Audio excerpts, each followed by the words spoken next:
Hello बच्चों, let's see this question. The question says write IUPAC name of the following. हमें ये एक molecule given है and हमें इसका IUPAC name लिखना है. So key concept of this question is key concept क्या हो जाएगा? IUPAC nomenclature. IUPAC nomenclature. अब IUPAC nomenclature क्या होता है? ये एक सिस्टमैटिक अप्रोच है जिसकी हेल्प से हम ऑर्गेनिक कंपाउंड्स की नेमिंग करते हैं.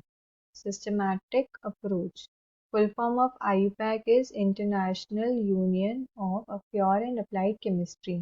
अब क्या है, ऑर्गेनिक कंपाउंड के तीन पार्ट्स होते हैं. एक होता है प्रीफिक्स, देन आता है हमारा वर्ड रूट एंड देन आता है हमारा सफिक्स.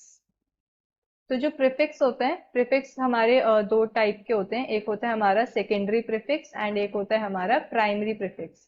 तो जो सेकेंडरी प्रीफिक्स होते हैं, सेकेंडरी प्रीफिक्स हमें बताते हैं अबाउट दी सब्स्टिट्यूएंट्स. हमारी चेन के अंदर कितने सब्स्टिट्यूएंट्स प्रेजेंट है या क्या सब्स्टिट्यूएंट्स प्रेजेंट है, वो हमें सेकेंडरी प्रीफिक्स से पता लगता है.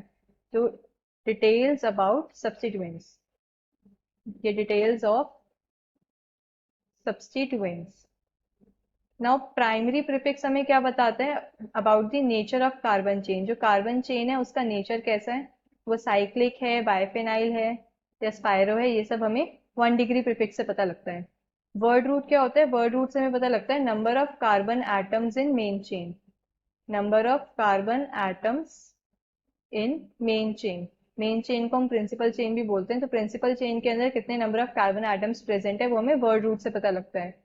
सफिक्स क्या होते हैं, सफिक्स भी हमारे पास दो होते हैं. एक होता है प्राइमरी सफिक्स एंड एक होता है हमारे पास सेकेंडरी सफिक्स. प्राइमरी सफिक्स से हमें क्या पता लगता है about the nature of carbon carbon bond.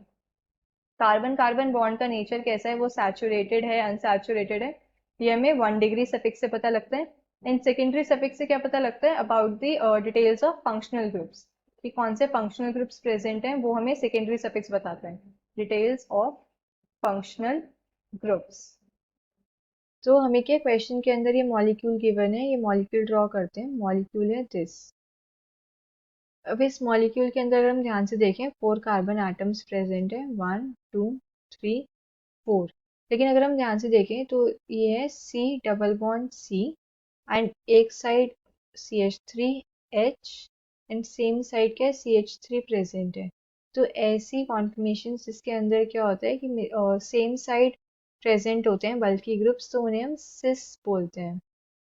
But अगर ये अपोजिट साइड होते हैं तो हम इन्हें ट्रांस बोलते हैं. तब ये क्या है, ब्यूट वर्ड रूट है इसके अंदर एंड इसमें सेकेंड पोजीशन पे डबल बॉन्ड प्रेजेंट है, तो ये हो जाएगा ब्यूट 2 ईन. नाउ ये क्या है, दोनों मिथाइल ग्रुप सेम साइड में है, तो ये क्या है, सिस आइसोमर है. So we will write it as cis but 2 ene. Cis but 2 ene. So ये हो गया हमारा IUPAC name, cis but 2 ene. Hope you understood this well. Best of luck.